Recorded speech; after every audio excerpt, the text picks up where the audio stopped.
Dumarating ba sa inyong buhay na kayo ay nanghihina? Kayo po ay nawawalan ng lakas? This question is true not only physically na nanghihina ka. Anong ginagawa mo? Siguro na mamahinga, natutulog, ano po. O kaya, nanghihina ka sa espiritu mo. What do you do? Alam niyo mga kapatid, mga minamahal, lahat po tayo, no matter how good we are, no matter how strong we are, we always come to the point na tayo nanghihina, nawawalan ng lakas, nauupos na parang ika nga ay kandila. Nakaranas na ba kayo ng gano'n na nawawalan kayo ng lakas? Ano po? Pati mga misis, mga nanay, minsan nawawalan ng lakas ng boses dahil sa pagsisermon ay naminalat na. Nawawalan din ng lakas. What do you do kapag dumarating ka sa punto na nawawalan ka ng lakas? Sa mga talata natin binasa, sabi po ni Apostle Paul kay Timoteo, be strong. Be strong. Sabihin natin, be strong. This is actually the verse for the year 2024 dito sa Hope of Glory. Ano po? Be strong. Magpakalakas ka. Meaning, ang assumption, dumarating yung time na tayo nanghihina. Kaya kailangan tayo magpalakas. Kaya ho nakakahanga ang mga kapatid na talagang regular sa exercise. Dahil nag-exercise ay lumalakas. Sino mga regular sa exercise dyan? Tingnan mo nga. Sino ang hindi na nag-exercise? Taas nga ang kamay, mga umaami. Pakitingnan niya, hindi nag-regular, di ba? Dahil hindi ka regular na nag-exercise, nakakadama ka ng panghihina. Madali kang manghina. Kaya kapag ka nabalita, sira ang elevator sa aliw, ay, hihingalin ako. Pero, ang mga regular sa exercise, kahit sira pa elevator, aakyatin. Praise God! Nagawa ang elevator, umandar. Nag-elevator ba kayo? Diba? Praise, ang ina ko per service nasira. Ano po? Pero yung pala ay nadi-disalign yung pintuan kaya kailangan itutulak ng konti. Kaya si Buddy Romy na siya nag-operate ito, tinutulak niya. At wag daw hahawakan yung pagsumasara, nadi-disalign dahil medyo luma na. Ano po? Pero salamat, dahil konting tulak lang pala ay okay na. Kaya yung first service, marami pa naman doon senior. Naghagdan. Dito, sino senior? Dito, sino senior? Yeah. Salamat, hindi na naghagdan. Praise God. Pero mga kapatid, mga minamahal, one of my friend who's already 80 plus years old, sabi ko, ano ang sikreto niyo po? Bakit ang lakas-lakas niyo pa? 85 na siya, o 86, ano po? Sabi niya, dalawa, sikreto ko. Sabi ko, ano po yun? Ba't na-maintain nyo yung lakas nyo? Sabi niya, una, take a nap. Yung nanap ako. And when I talk to his officers, whenever I visit his company, I was able to help his company once, twice actually, and I get to visit, I get to know the officers. Sabi nila, si Sir, pag 12 o'clock hanggang 1:30, walang pwedeng gumambala. Kahit milyones pa ang transaksyon, pag-aantayin niya sapagkat sacred yung 12 noon at saka yung 1:30 sa kanya. Kasama doon hindi lang yung pagnap, kundi yung kanyang reflection. At dahil doon lumalakas siya. At sabi niya, ano po yung pangalawa? Sabi niya, yung pangalawa, exercise. Kita mo yung aming building, lagi ako hagdan. Hindi ako gamit elevator. Hagdan lagi. Palagay ko mamaya, marami maghahagdan. Ano? Mga kapatid, mga minamahal, lahat tayo dumarating sa panghihina. Kaya kailangan natin magpalakas. Hallelujah. Lahat tayo dumadating sa pagtanda. Kaya kailangan natin magpalakas. Hallelujah. Mga kapatid, mga minamahal, and this is the encouragement of the Apostle Paul today as we go back to our general team. Alam nyo naman, ang team natin po ay ito po, ano po, pakibasa nga po yung ating team for the year. Want to ready read? Oh, you can do better than that. Want to ready? Read aloud. And out of that, we discuss many topics and series of topics under that. Now we go back to the main theme and we go back to the main verse. Be strong. Can we say that together? Be strong. Magpalakas tayo dahil dumarating yung panahon kahit kaya lakas-lakas mo. Minsan may mga batang-bata biglang nanghihina, nagugulat ka. Ang lakas-lakas to na. Bakit ngayon ay nakaratay sa higaan? Kaya we need to be strong. Pakisabi sa katabi mo, be strong, brother. Be strong, sister. Ayan, magpakalakas ka. Hallelujah.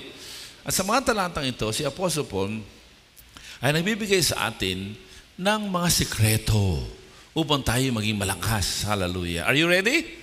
Are you ready to learn? Yes. Ano po? Mga kapatid, mga minamahal, sabi ko nga, hindi lang to physical na kalakasan. Yung spirit mo, sa pagharap mo sa mga challenges, yung mind mo, kailangan maging mentally strong ka. You need to exercise that. Ano po? Kaya yung pag-aaral, hindi lang para makakuha ng mataas na grade, kundi para ma-exercise ang mind mo, paano mag-solve ng problem, paano mag-handle ng assignment, etc., etc. So, physically, mentally, emotionally, socially, we need to be strong. How can we have that strength of the Lord? Well, the Apostle Paul is giving us at least 3 ways to be able to have the strength of the Lord. Number 1, sa verse 2, ano po? Ang sabi diyan, ano po? Sa verse 1, be strong, verse 1, in the grace that is in Christ Jesus. How can you and I be strong? Mamuhay ka sa biyaya ng Panginoon. That's the first. Living in the grace of God. Hallelujah. Mga kapatid, mga minamahal, we need to understand this. Ano po? The grace of God is everything. Alam nyo, si Joshua, siya ay nagtagumpay. Na-conquer nila yung land. Pero pinaalala ng Panginoon sa Joshua 24 na yung ini-enjoy nyong syudad, hindi kayo ang nagtatag niyan. Yung ini-enjoy nyong mga facilities, mga properties, hindi kayo ang nagtayo niyan. Yung ini-enjoy nyong mga halaman sa lupang pangako, hindi kayo ang nagtanim niyan. Hallelujah. Mga kapatid, mga minamahal, it is important for us to understand na ang grasya ng Panginoon ang pinagmumula ng ating lakas. Mga kapatid, mga minamahal, what is the grace of God? Ito po yung mga hindi kakarapat-dapat pero binibigay sa iyo ng Lord. Hallelujah. How many of you will admit na maraming binibigay si Lord, hindi tayo karapat-dapat? Can I see the hand? Can I see the hand? Diba? Kaya ang ganda ng kanta, ewan ko kayo, ako kinikilabutan. Where will I be? If not, ano yun? Hindi ko ano nga yung lyrics? Ang ganda na, saan ako dadamputihin kung wala ang biyaya? Mas maganda pala Tagalog. Di ba? So, saan ka datamputin kung wala ang biyaya? Sige, magaling ka, malakas ka, mahusay ka. Pero alam mo, kung diyan ka lang aasa, limitado yan. Kaya ang ganda, where would I be if not for your grace? Naiyak ako Pengi ako ng tissue. Because this is true to my life. Ano po? Thank you very much.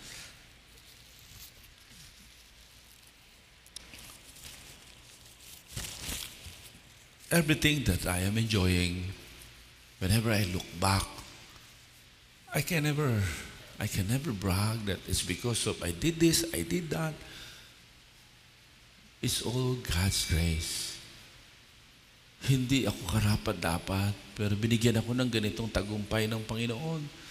Ginamit ako ng Panginoon sa mga malalaking tao. If I go back and look at my qualification, hindi kulang. I could never imagine how I was able to finish seminary training.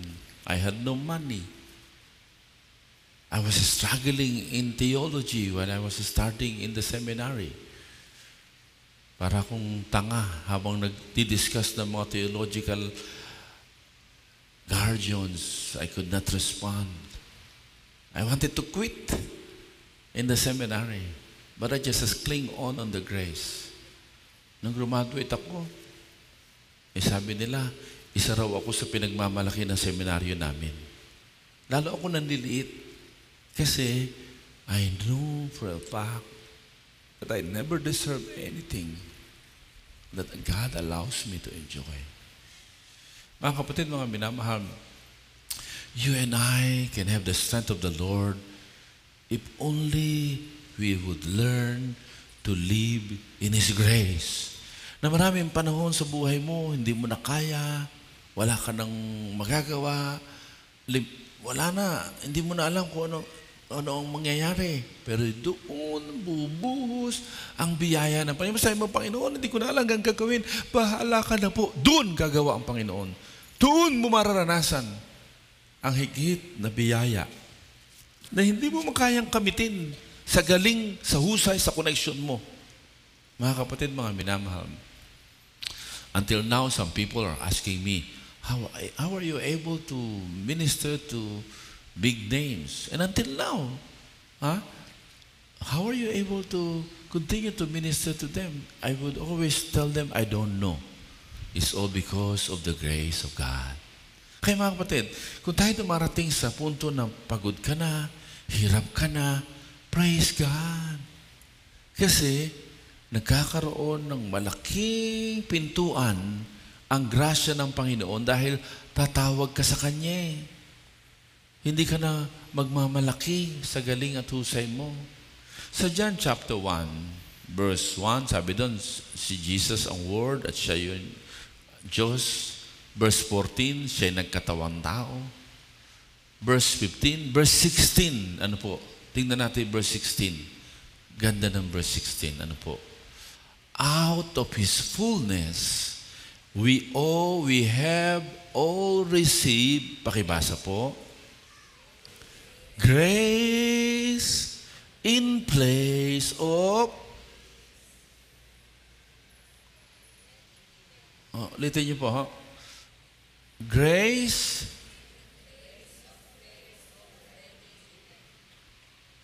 please understand, what is John trying to say here? Grace in place of grace already given. Sino na po nakapunta ng dagat? Nakapunta ng beach? Sino po? Beach. Yung iba hindi pa nakakapunta ng beach. Ayun, nakapunta. Ano po? Di ba? Masarap maglakad sa beach. Ano po? So far kami mag-asawa, walang kapantay ang dagat ng Coron. Ano? Kaya kung ako sa inyo, ay mag-ipon kayo sapagkat mag-organize tayo ng missionary journey doon sa churches natin sa Coron. Ano po? We would like you to see how beautiful Coron is. But anyway, whenever we are in a beach, I would always reflect and look at the waves. Alam niyo yung waves, di ba? Yung alon, gano'n sa pangpang. Alam niyo yun? Hindi pa nakakarating yung isang alon, kasunod? May alon na naman. Tapos may alon na naman.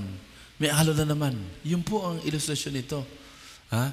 Grace in place of grace already given.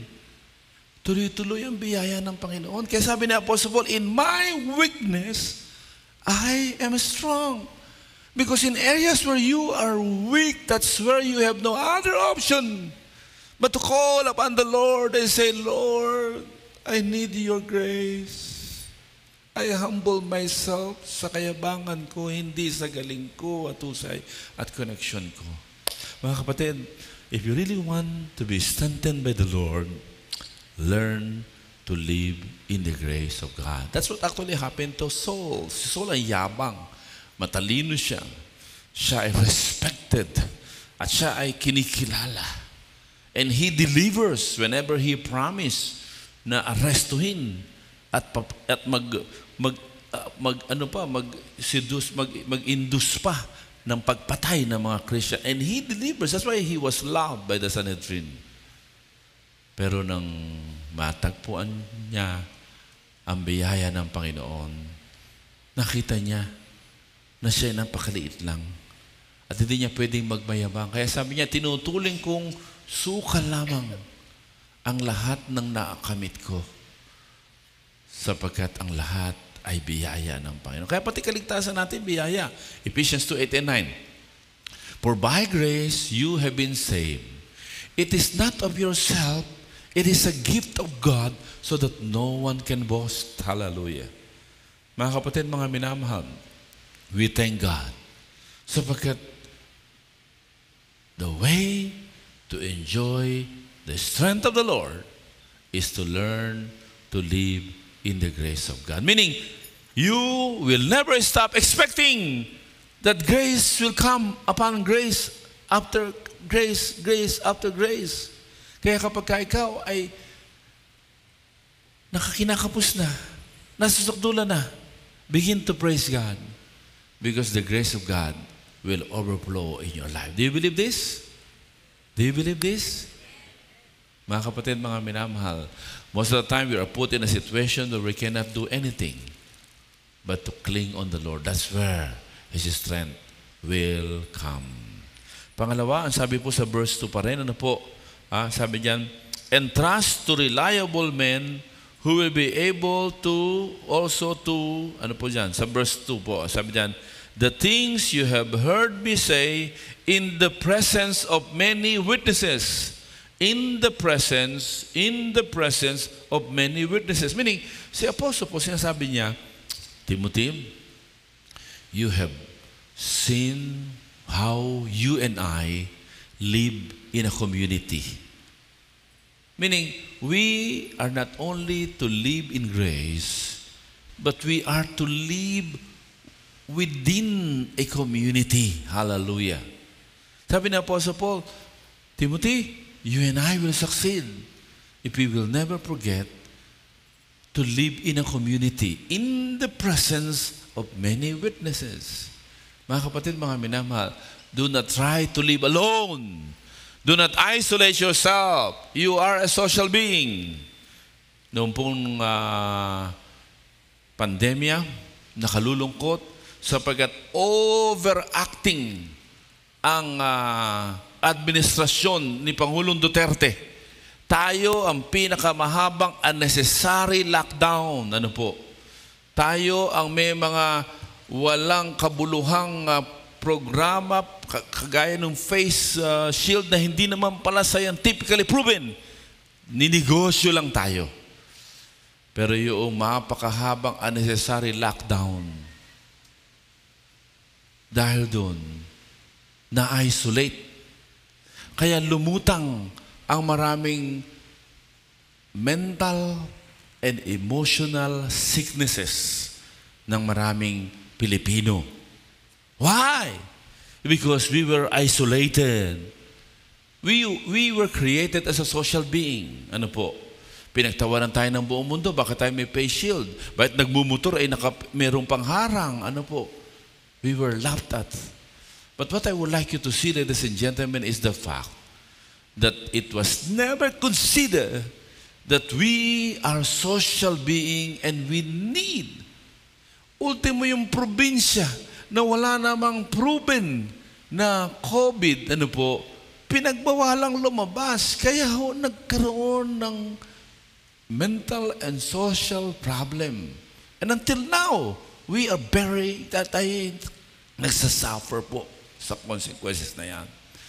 And this is a call for everyone that no matter what happens, we must always live within a community. Meaning, yung pamilya mo, you have to learn to enjoy them despite of their own weaknesses. Yung church as a community, yung kapitbahayan, ano po, kaya po nung baha-baha, nakakatawa, magkakapit-bahay, ay nagtutulungan. Ano po? Nung unang baha, we were in Cebu, talagang yung kapit-bahay namin, lahat binaha, yung mga senior citizen, walang matuluyan. Kaya we were giving instructions sa aming mga anak. And we were able to accommodate about 20 senior citizen. At mga kapit-bahay namin talagang nagtutulungan. Ano po? At merong group chat. Pero minsan nag-aaway din. Pero pagka may krisis, nagtutulungan. Oh, mga kapatid, never ever live apart from other people in your lives. You need other people. Maybe sabihin mo, ako, kaya ko mag-isa. Siguro nga, kaya mo mag-isa. Pero hindi mo ba naisip na kailangan ka ng iba? Kaya po meron po tayong community of disciple. Ano po? Community of disciple. May mga panahon na ang feeling natin ay parang gusto mo mag-isa. Ano po?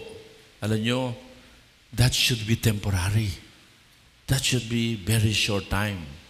Because if you want to be strengthened by the Lord, God is using other people in your lives so that He can release unto you His strength. Salamat sapagkat ngayon ay meron ng internet, meron ng messenger, meron ng Viber, kung ano-ano. And we are connected worldwide. Ano po? And thank God for that. Pero, sigaw niyo malakas, pero, iba pa rin po yung face-to-face. Ano po? Kaya makikita mo po yung sinasabi ng Biblia sa Hebrew 10:25, ano po? Huwag kaliligtaan ng pagtitipon. Never ever choose to live alone. There will be times you need solitude. It's not just about me time. It's actually time with God and with yourself. Never about me time.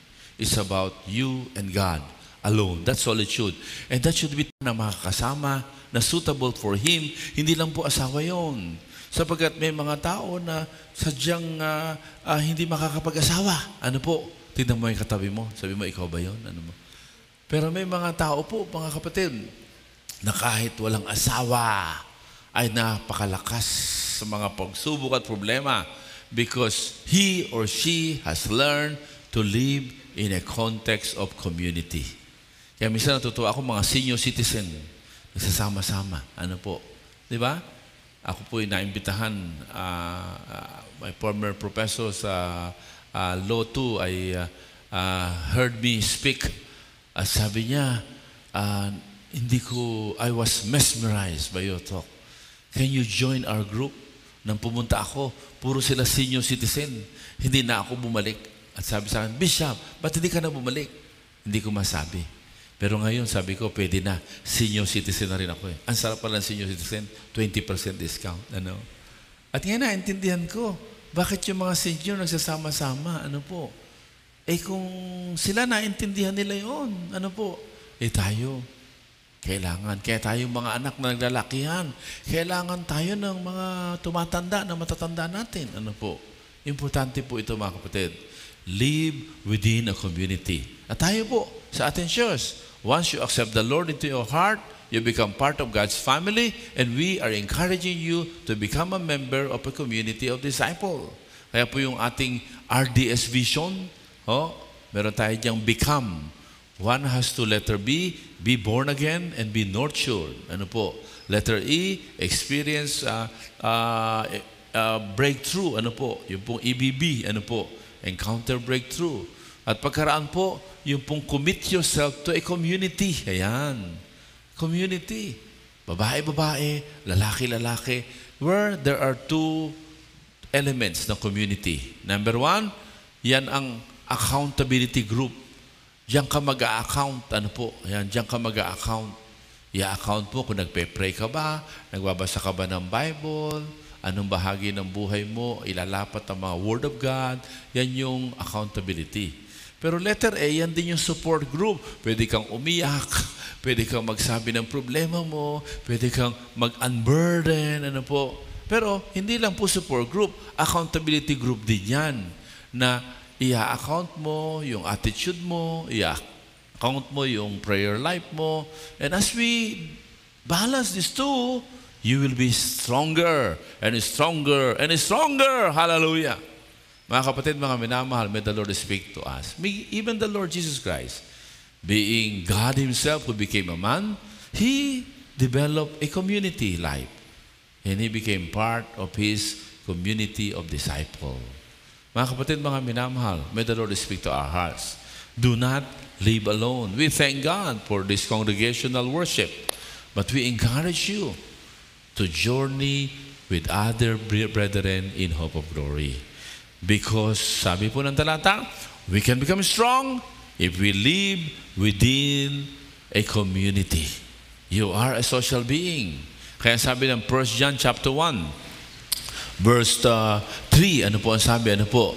We proclaim to you what we have seen and heard. Yan yung ating series, ano po? Series natin, proclaim, ano po? So that we also may have fellowship, kangino? With us. Horizontal. Social life. Yan yung community. You need to be committed. Minsan nababago yung ka-community mo, no problem. Basta mananatili na you are living in a context of community.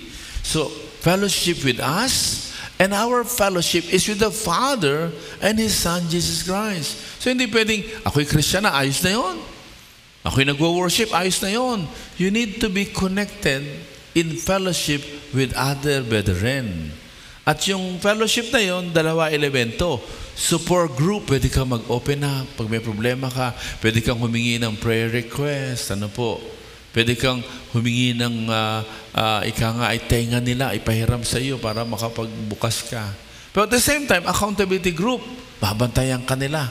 Ha? At pag-uulatin ka. At ang net effect, lalakas tayo lahat. Kaya po, ang sabi ng Biblia, walang pagsubok na darating sa iyo na hindi mo kaya.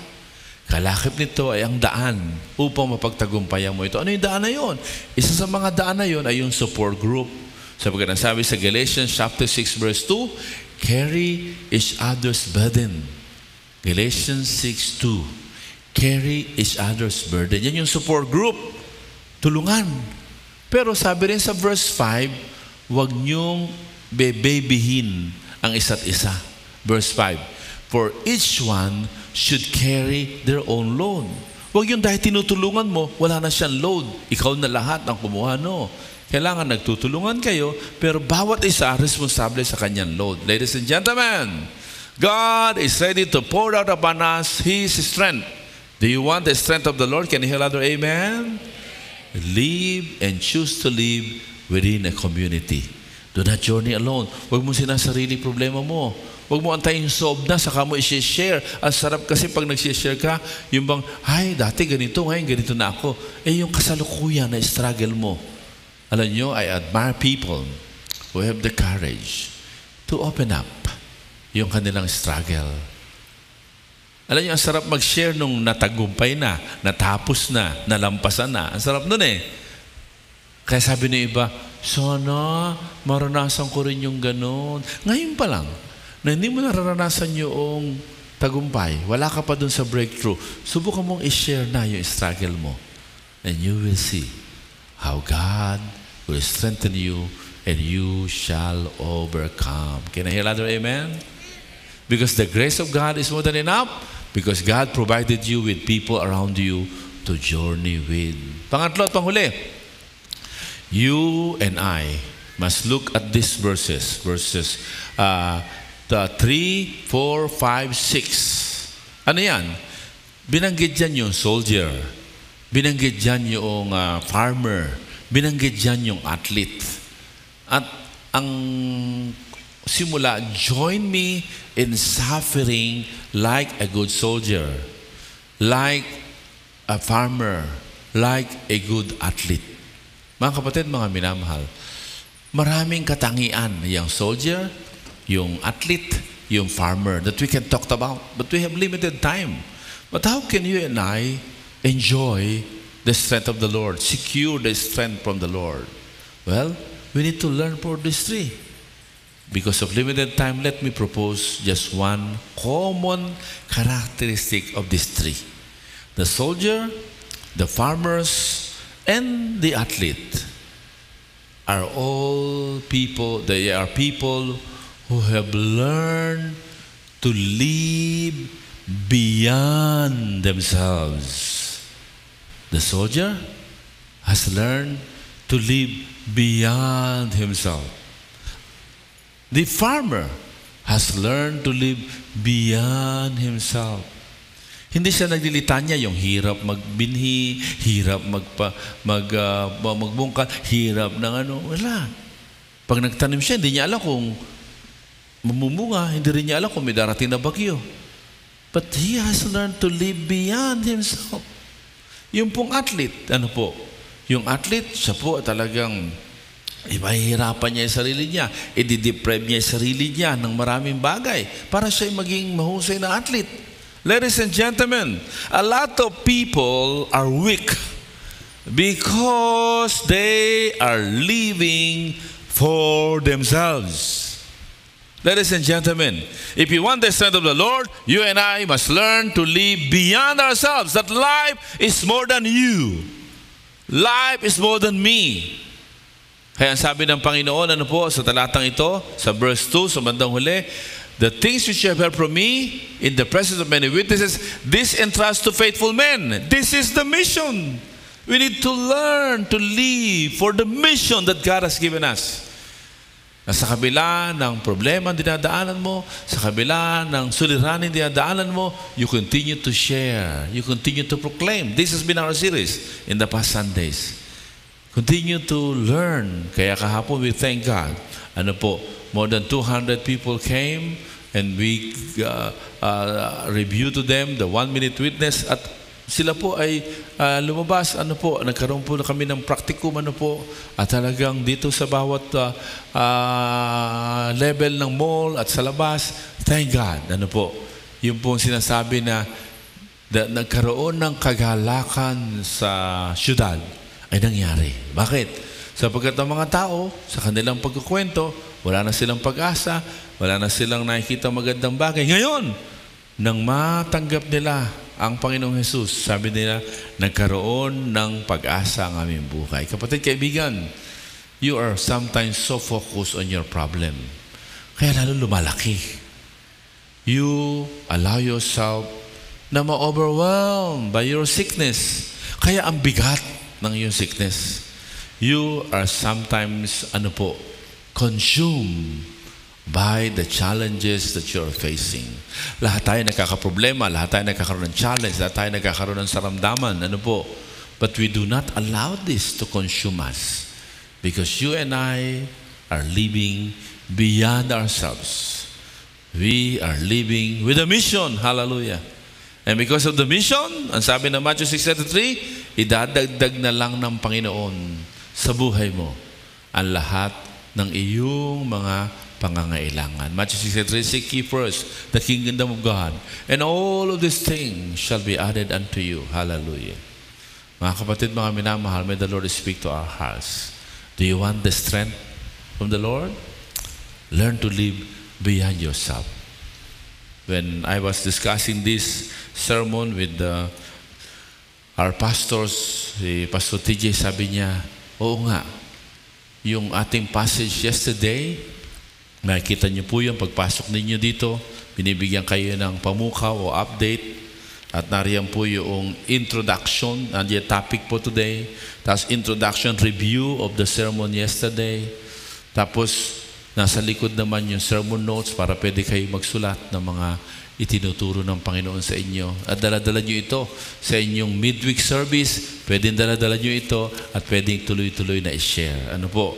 At sabi niya, oo nga, yung passage natin last Sunday, nang sila'y magkalat, when they were casted out, instead of talking about yung pagkapahiya, yung hirap ng pagbubuhat, yung mga difficulty of being casted out from their comfort zone, ang sabi ng talata, they proclaim Jesus wherever they go. Kaya ang lakas. Kapatid, kaibigan, are you being consumed by your problem? Are you being so focused? Lord, ayusin niyo muna ito problema ko. Maglilingkod ako, ayusin niyo muna. Lalong hindi maayos. Kasi ikaw muna umayos. Huwag kang palamon sa problema mo. Amen? Nandyan ho ba kayo? Sino hindi magpapalamon sa problema niya? Pumalakpak nga ng malakas. Pwede mo sabihin sa problema, kausapin mo, ikaw problema ko, hindi ako palalamon sa iyo. I have a mission. Hallelujah. Praise God. Mga kapatid, mga minamahal, may the Lord speak to our heart. Ano po? Learn to live with a mission. Hallelujah. And the mission is very clear. Yung natanggap mo, ay ipasa mo sa iba. At yung pinasahan mo, turuan mo, paano ipasa sa iba. Praise the Lord. Hallelujah. And as you live with the mission, ano po? You are living for the glory of God. Not for your own glory. Hindi para ikaw ay sumikat. Ano po? Hindi para ikaw ay maging mahusay. Ano po? At kilalanin. Ano po? Yan ang problema ng isang sumusunod-sunod sa Panginoon at sa mga alagad. Sa Acts chapter 8, ano po? Patingnan po natin po yan, ano po? Si Simeon, ano po? Si Simeon dyan sa Acts chapter 8, ano po? Ay makikita po natin na siya ay nabighani sa mga ginagawa ng mga alagad, sa milagro na ginagawa ng mga alagad, ano po? At sila ay sumunod-sunod, ano po? At sumunod-sunod siya. At nung nakita niya, ay sinubukan niyang bilhin. Magbigay ng pera para bigyan siya ng power ng mga alagad. At sabi po ng Acts chapter 8, verse 20 and 21. Ito po napakaganda. Ang sabi, Peter answered, "May your money perish with you." Kasi pera-pera sa kanya. Sabi niya, hindi pera-pera ang galaw ng Panginoon. Because you thought you could buy the gift of God with money. And verse 21, look at verse 21. Pakibasa nga ho ng malakas. Pwede ho ba? Want to ready read? Because, yan, kailangan paayos may puso mo. Kaya yung problema mo, hindi ka makalampas yan. Kasi inaayos ni God ang puso mo at ginagamit niya yung problematic situation na kung tutuusin, ikaw at ako ang naging dahilan. Kaya tayo nagka-problema. Consequences ng ating mga naging maling pasahin. But God is so merciful that He can use that para ayusin ang puso mo. At pag nagpaayos ka ng puso mo sa Kanya, you learn to live not for yourself, but for God's glory and His mission. Magugulat ka. Yung mercy niya ay mararanasan mo. Alam niyo kung ano yung mercy? Kung ang grasya ay biyayang tinatamasa mo kahit hindi ka karapat-dapat, yun namang mercy, parusang dapat sa iyo, pero hindi pinayaang makarating. Hallelujah. Sino ito? Ang naniniwala na kung wala yung holding of God's punishment, wala na tayo. Na dahil sa mercy ng Panginoon, hindi mo alam kung saan ka pupulutin. Can I hear other amen? Sa dami ng nagawa nating pagkakamali, we know what we deserve. And yet, because of God's mercy, kaya ang ganda ng kanta, di ba? Paki-plus nga natin uli. Kung hindi sa Kanyang biyaya, saan ako na? Kung hindi sa Kanyang pagkaawa, saan ako pupulutin? Where would I be? Where would I be if not for the grace? Where would I be if not for your mercy? The God who made the universe, the God who holds my life, the earth is filled with your glory, who was and is to come. Ladies and gentlemen, do you really want to be strengthened by the Lord? Sa mga panahon ikay nanghihina, learn to live beyond yourself. Do not be engrossed and be consumed by your problem. Lahat tayo may problema. And God wants you to rise above your problem. God wants you to rise above your sickness. God wants you to rise about your needs and see how His mercy will operate. But you and I must also learn and be humble enough to learn to live in a community life. That you are needed and you need other people in your life. Kaya huwag mong sinasarili. Huwag ka rin namang irresponsable na matapos mo mag-open up, bayaan mo na sila. No. Take the responsibility and learn to grow in a community life. And firstly, learn to live in His grace. Maniwala ka na ang mga biyaya'y darating sa iyo kahit hindi ka karapat-dapat. Higit pa, ang sabi ng Ephesians chapter 3 verse 20, our God is able to do exceedingly, abundantly, beyond what you can ever ask, beyond what you can ever imagine, according to His power that is at work within all of us. Manalig ka. Increase your faith and learn to live in His grace. Humble yourself and acknowledge that you need others. You need guidance of your parents. You need guidance of your family. You need guidance of your community life. You need the guidance of your shepherd. And learn to focus on the bigger picture, and that is the Lord. Live beyond yourself. Tayo mo ko, tayo manalangin. Panginoon, maraming salamat.